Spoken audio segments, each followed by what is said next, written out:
Kota Depok ternyata dalam 2 tahun terakhir ini dinobatkan sebagai kota paling tidak toleran. Lah kok bisa? Jadi sebuah lembaga bernama Setara Institute beberapa tahun terakhir ini melakukan survei terhadap kota-kota di Indonesia. Jadi mereka melakukan survei tingkat toleransi kota-kota tersebut ya.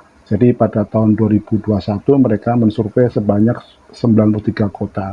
Jadi tahun ini jumlah kota yang mereka survei itu lebih banyak dibandingkan tahun-tahun sebelumnya.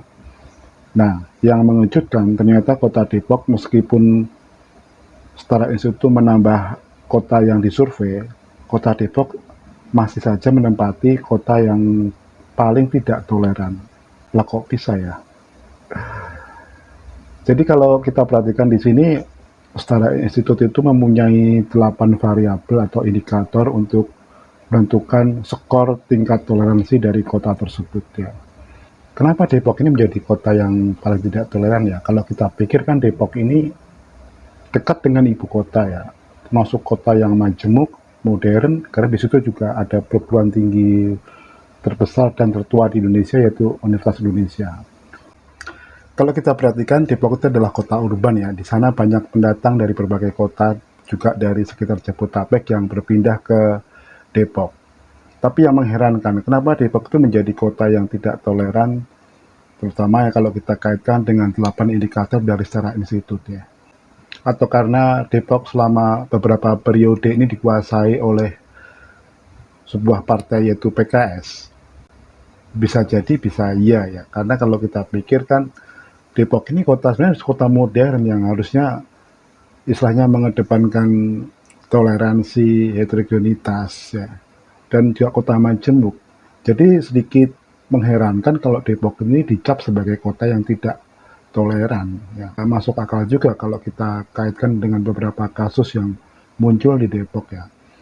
Jadi BBC Indonesia, media online dari Inggris, mengungkap sebuah kasus yang menarik ya. Pasang suami istri dari Jogja, mereka pindah ke kota Depok. Pada saat mereka di Jogja, suami istri ini menikah beda agama dan sudah disahkan oleh Dukcapil setempat lah, itu sudah dicatat dan sudah disahkan juga oleh masing-masing dari agama suami istri ini.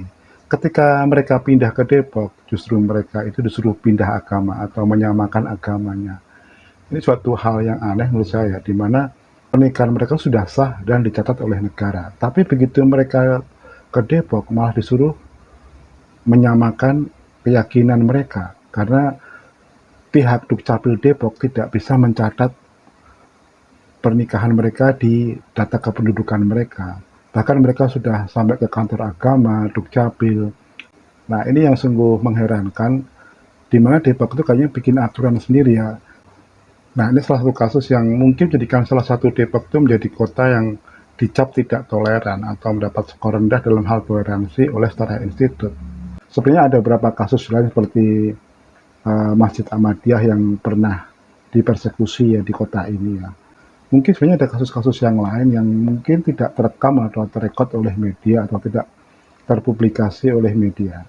Ya mungkin yang bisa memberitahu apa aja yang terjadi di Depok ya. Kalau kita bicara data dan fakta angka kan sulit kita untuk melihat sebenarnya seperti apa sih kasus-kasus yang dari Depok. Barangkali teman-teman ada yang bisa membantu saya.